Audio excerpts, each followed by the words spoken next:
Assalamualaikum warahmatullahi wabarakatuh. Perkenalkan, nama saya Safina Rama Oktavian dari Pendidikan Bahasa dan Sastra Indonesia Angkatan 2024 kelas I dengan NIM 3 digit terakhir 118. Di sini saya akan memaparkan argumentasi saya mengenai membaca kritis.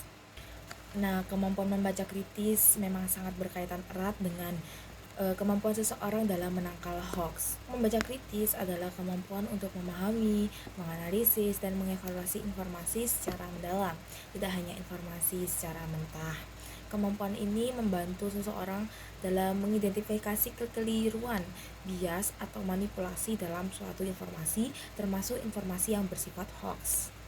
Nah, berdasarkan penelitian dan survei yang ada, sekitar 30-60% masyarakat Indonesia masih terpapar oleh hoax, terutama saat mengakses informasi dan komunikasi melalui media sosial dan berbagai platform digital lainnya. Nah, sebuah survei dari Katada Insight Center dan Kementerian Komunikasi dan Informatika atau Kemenkominfo menunjukkan bahwa meskipun banyak orang terpapar hoax, hanya sekitar 21 hingga 36% masyarakat Indonesia yang mampu mengenali hoax tersebut. Artinya, mayoritas masyarakat Indonesia masih rentan terhadap informasi palsu dan kesulitan dalam membedakan mana yang benar dan mana yang salah atau mana yang hoax. Nah, di sini ada pertanyaan, apakah membaca kritis berkait erat dengan kemampuan seseorang untuk menangkal hoax? Argumen saya yaitu membaca kritis penting dalam menangkal hoax karena mengajarkan kita untuk menganalisis dan mengevaluasi informasi secara mendalam. Dengan keterampilan ini, kita bisa memberikan sumber informasi, mengidentifikasi klaim yang tidak terbukti, serta mendeteksi bias atau manipulasi. Pembaca yang terlatih lebih cenderung memahami bagaimana hoax itu dan lebih berhati-hati dalam menyebarkan informasi dan lebih mampu mengenali hoax.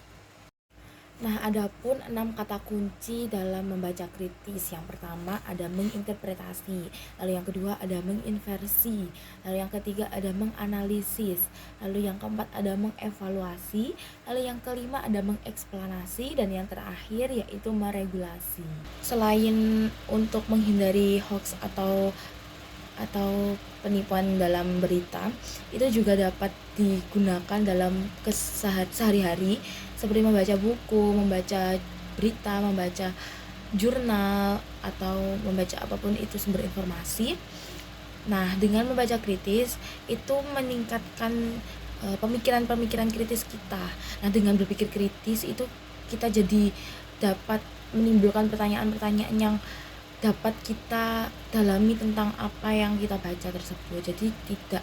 Jadi dengan membaca kritis itu tadi, kita tidak mudah dengan termakan informasi yang sekiranya misinformasi.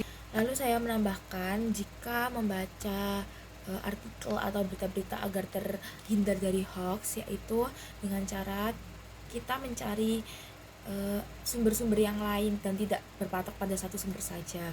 Jadi seperti ketika ada satu berita atau satu artikel yang sedang ramai diperbincangkan di media sosial, maka kita tidak semena-mena langsung percaya terhadap satu sumber tersebut. Jadi kita harus mencari dari sumber A, B, C, dan lain sebagainya agar kita terbebas dari hoax tersebut.